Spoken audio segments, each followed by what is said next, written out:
Shri Swami Samarth. Hello, मालनीस lifestyle या चॅनलवर तुमचं सर्वांचं मनापासून स्वागत. तर कालच्या व्हिडिओला प्रतिसाद दिल्याबद्दल खरंच मनापासून तुमचे सर्वांचे आभार.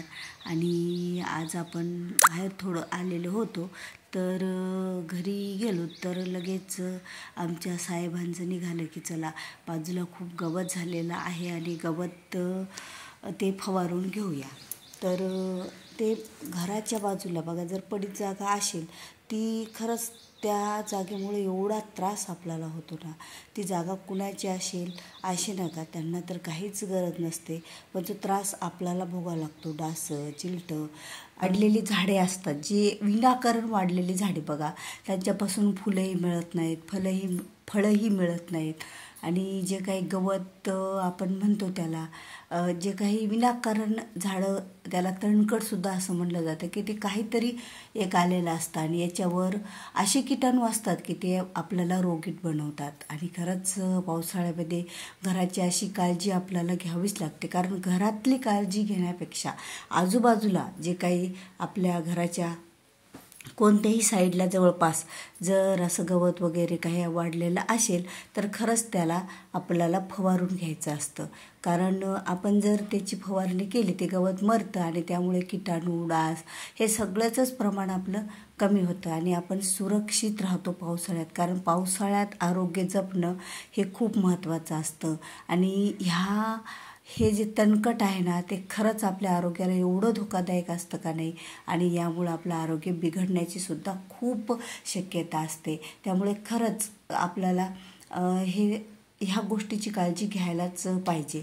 आणि ही सकाळची वेळ म्हटलं तर पूजेची वेळ, आता पूजेची वेळ आणि साहेबांनी सकाळीच फवारणीचं काढलं की बाजूला आपण अगोदर फवारून घेऊया, कारण दिवसभर मग मी विसरत चाललो. एक चांगली गोष्ट आहे की पावसाळ्यामध्ये आजूबाजूचं जे काही आपल्या घाण असतं ती घाण आपण काढायलाच हवी.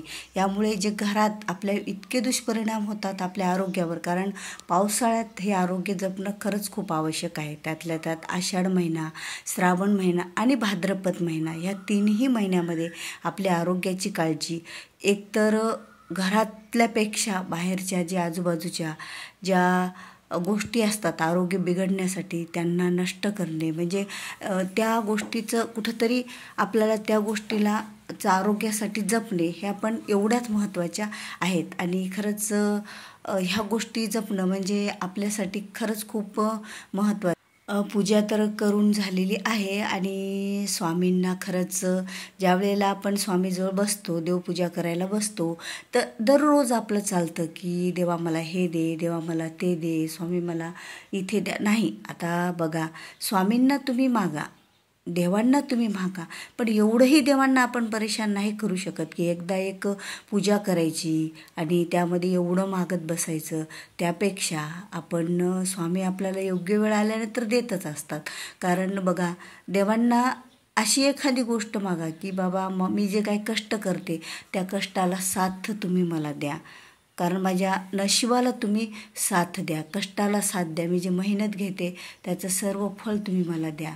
आणि आता जेवणाची तर वेळ झालेलीच आहे, तर आता जेवणाचं म्हटलं तर बघा कसं असतं, काल गुरुपौर्णिमा. आता गुरुपौर्णिमा काल असल्यामुळे आपल्याकडे सर्वांकडे जवळपास पुरणाचा स्वयंपाक झालेलाच असतो. आणि महिला म्हटलं तर खरंच आपण जेवणाची काळजी अजिबात घेत नाहीत.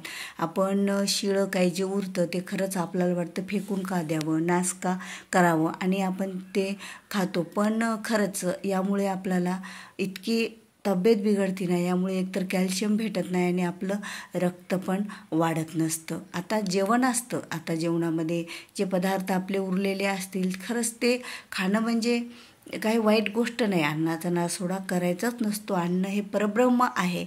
ही गोष्ट कितपत बरोबर आहे, पण आपण आपल्या शरीराला सुद्धा जपलं पाहिजे, कारण शरीरसुद्धा आपलं एक संपत्तीच आहे. बघा, शरीर जर आपलं खराब झालं तर आपल्याला कोण असं साथ देणारं नसतं. कारण तुम्ही पहा, ज्या वेळेला तुमचं आपल्या घरात एखादा म्हातारा माणूस आहे किंवा त्याचं शारीरिक व्याधी आहेत, त्याला ते कुठं जाऊ शकत नाही, त्याला आपण एवढं कोणी उचलून किंवा बरोबर नेतो का? आता ते जर म्हणत असेल तर त्याच्या चांगल्यासाठी थोडंफार आपण देतो, पण त्याचे एक तर दुसऱ्यालासुद्धा त्रास, त्यामुळे त्याला स्वतःलासुद्धा त्रास.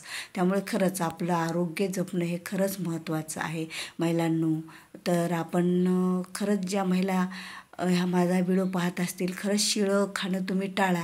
आणि सकाळी सकाळी तर मुळीच नको, कारण सकाळच्या खाण्यापासूनच आपल्याला मिळत असतं. तर चला, आता एक कॉल आला आहे आपल्याला, बाहेर साड्यावाला गठ्ठेवाला आले, तर आपण साड्या घेत आहोत त्यांच्याकडे.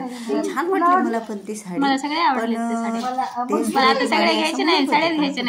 ते काय माहिती गठ्ठेवाले मामा साड्या तर छान वाटत होत्या, बघत होतो सगळ्याच्या.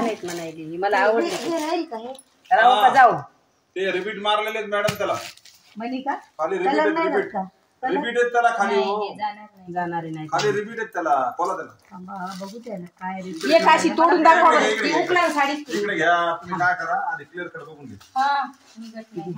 रिपीट आहेत त्याला मॅडम, मला खालून एक असं आपल्या नटासारखं ते हे काय हे बघा मॅडम, नाही खरंच निघणं तुम्ही म्हणले ते बरोबर आहे. काय फसवणूक नाही, काय एक गोष्ट खरी आहे.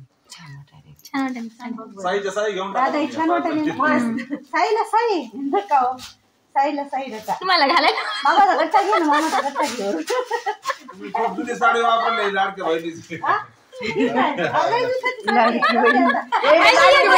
आधीच घेतलेली लाडकी बहीण आम्हाला नाही, गव्हर्नमेंट हे असल्यामुळे काय सांगू आपल्याला काही फायदे नाहीत मामा. लाडकी बहीण काही नाही, हे बी नाही पॅटर्न पाहिला तुम्ही, काही वापरलेले कोणते बंद झाली काय आता ही काय करा म्हणून पुन्हा अशाच एका नवीन व्हिडिओ सोबत.